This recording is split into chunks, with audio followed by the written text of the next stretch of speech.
வணக்கம் மாணவ செல்வங்களே, இன்று நம்ம 10th ஸ்டாண்டர்ட் ப்ராக்டிக்கல் ஜியோமெட்ரியில் சிமிலர் ட்ரையாங்கிள்ஸ் பற்றி நம்ம பார்க்க போகிறோம். ஏற்கனவே சிமிலர் ட்ரையாங்கிள் பற்றி ஒரு வீடியோ உங்களுக்கு போட்டுட்டேன்.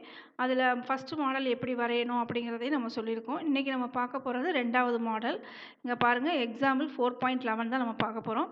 Construct a triangle similar to a given triangle PQR with its sides equal to a factor 7/4 of the corresponding sides of the triangle PQR. நம்ம PQRனு ஒரு ட்ரையாங்கிளுக்கு 7/4 அப்படின்னு வர மாதிரி கரஸ்பாண்டிங் சைட்ஸ் வர மாதிரி இன்னொரு ட்ரையாங்கிள் வரைங்க அப்படின்னு சொல்லி கொடுத்துருக்காங்க.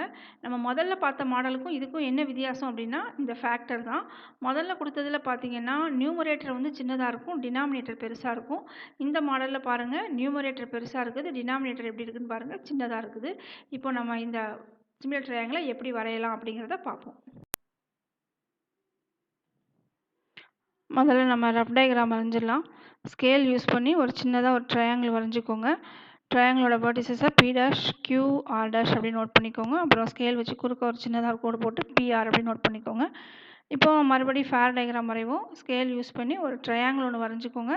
இதுக்கு முன்னாடி உள்ள மாடலில் நான் உங்களுக்கு ஐசோசெலஸ் ட்ரையாங்கிள் வரைய சொல்லி கொடுத்தேன், கொஞ்சம் ஈஸியாக இருக்கும்னு. இப்போ ஒன்லி ஸ்கேல் மட்டும் யூஸ் பண்ணி நம்மளாம் ஒரு ட்ரையாங்கிள் போட்டு அது மூலமாக எப்படி சிமிலர் ட்ரையாங்கிள் வரையலான்னு பார்ப்போம்.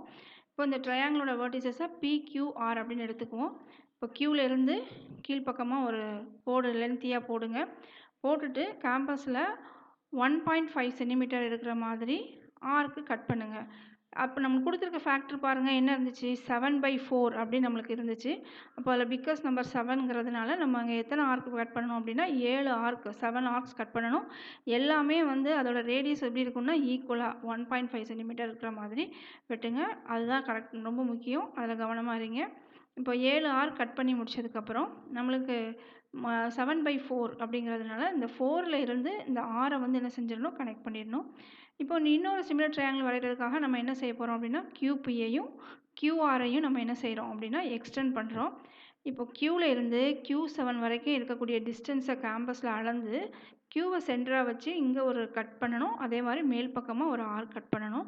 இப்போ Q4லேருந்து 1.3 இந்த 1.5ஓட கொஞ்சம் கம்மியாக 1.3 அளவில் ஒரு ஆர்க்கு, அதே மாதிரி Q7லேருந்து 1.7ல் ஒரு ஆர்க்கு.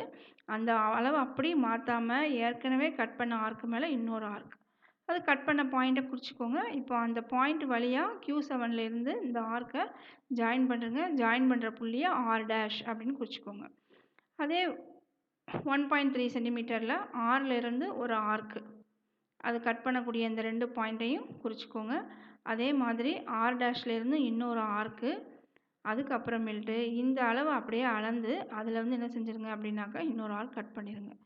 இப்போது இந்த புள்ளி வழியாக என்ன செஞ்சுருங்க, இந்த ஆர்க்கை ஜாயின் பண்ணிடுங்க. ஜாயின் பண்ண புள்ளிக்கு P dash அப்படின்னு சொல்லி நம்ம குறிச்சிருங்க. இப்போ நம்மளுக்கு இன்னொரு சிமிலர் ட்ரையாங்கிள் கிடச்சிருச்சு. Thank you students.